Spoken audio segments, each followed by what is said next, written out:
والسلام على رسول الله وعلى آله وصحبه أجمعين أما بعد.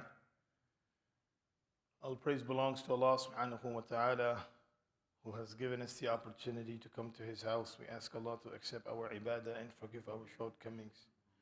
We ask Allah subhanahu wa ta'ala to grant us the khair of this day and protect us from all types of evil. Ameen ya Rabbil Alameen. As we talk about the benefits of doing those actions which are special to the day of Jum'ah, and our discussion is regarding the salutations on the Prophet sallallahu alaihi wasallam. We mentioned some of the benefit in the last session about sending salutations on the Prophet sallallahu alaihi wasallam. Rasulullah sallallahu alaihi wasallam mentions, "Man salla alayya ashran fi sabahin, wa salla alayya ashran fi masa'in, wajabat lahu shafa'ati," or kama qala alayhi salam. The one who recites salutations on the Prophet sallallahu alaihi wasallam 10 times in the morning and 10 times in the evening, this person will be entitled to the intercession of the Prophet sallallahu alaihi wasallam on the day of judgment, which is known as Shifa'at Kubra, the great intercession that will be given to the Prophet sallallahu alaihi wasallam.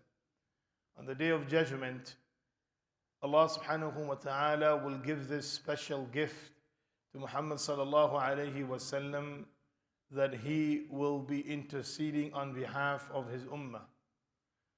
And it comes in the narration that when Allah will gather the entire world on the day of judgment, and everybody will be waiting on how the reckoning will start, and no one will have the strength to go up in front of Allah Azza wa Jal and request.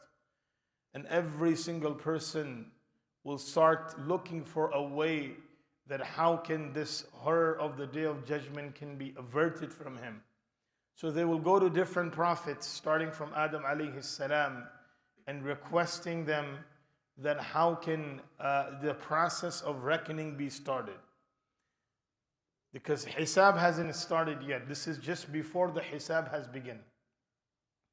And the situation will be so severe that a person would think that if my destination is towards hellfire, I want to save myself from the horrors of this day and be decided to go to my final destination. But only to know that this human being is going through the first category of the punishment for that individual who Allah has decided hellfire, and we ask Allah to protect us all.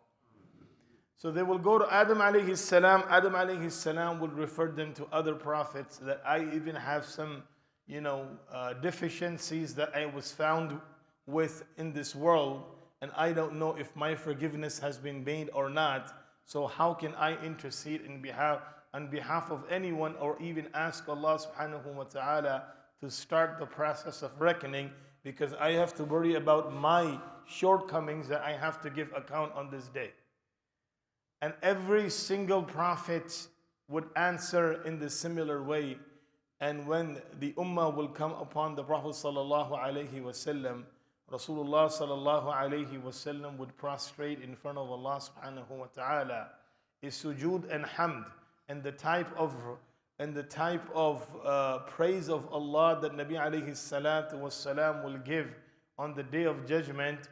This is only known to Allah subhanahu wa ta'ala, and at that time Allah will teach the Prophet alayhi salam how to praise Allah subhanahu wa ta'ala.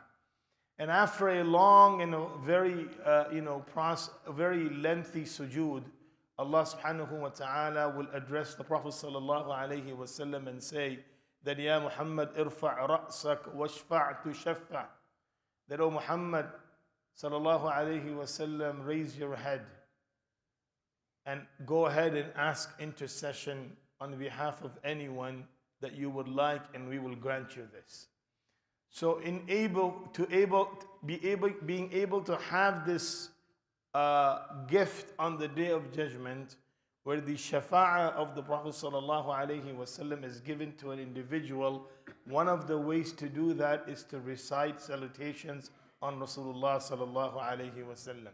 And this hadith tells us that the person who recites salutations on the Prophet alayhi salam 10 times in the morning and 10 times in the evening, Allah subhanahu wa ta'ala will grant him the shafa'ah of the Prophet sallallahu alaihi wasallam on the day of judgment.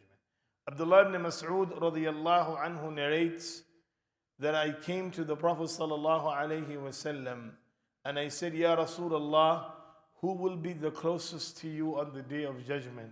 Nabi sallallahu alaihi wasallam said, Man kathura alayya salati, the person who is sending salutations in abundantly upon me, that person will be closest to me on the day of judgment. So if we want to be close to Nabi alayhi salatu wassalam, the ibadah of that is to recite salutations, and especially on the day of Jum'ah, as this day when the salutations of the believers are being presented in front of the Prophet sallallahu alaihi wasallam by our name. So this is one of the great ibadah of this day, and we should try our best to spend our time in reciting the salutations on the Prophet sallallahu alaihi wasallam as much as possible. It is also the means of dua being accepted. In any dua where the salutations of Nabi alayhi salam is there, that is closer to being accepted in the court of Allah Azza wa Jal. So when we do our supplication, we should include salutations on the Prophet sallallahu alaihi wasallam, which is the means of our dua being accepted in the court of Allah. We ask the Almighty Allah to grant us the understanding and the ability to practice. Ameen ya Rabbal Alameen. Subhanallah wa bihamdihi, subhanaka Allahumma wa bihamdik, wa nashhadu an la ilaha illa anta nastaghfiruka wa natubu ilayk.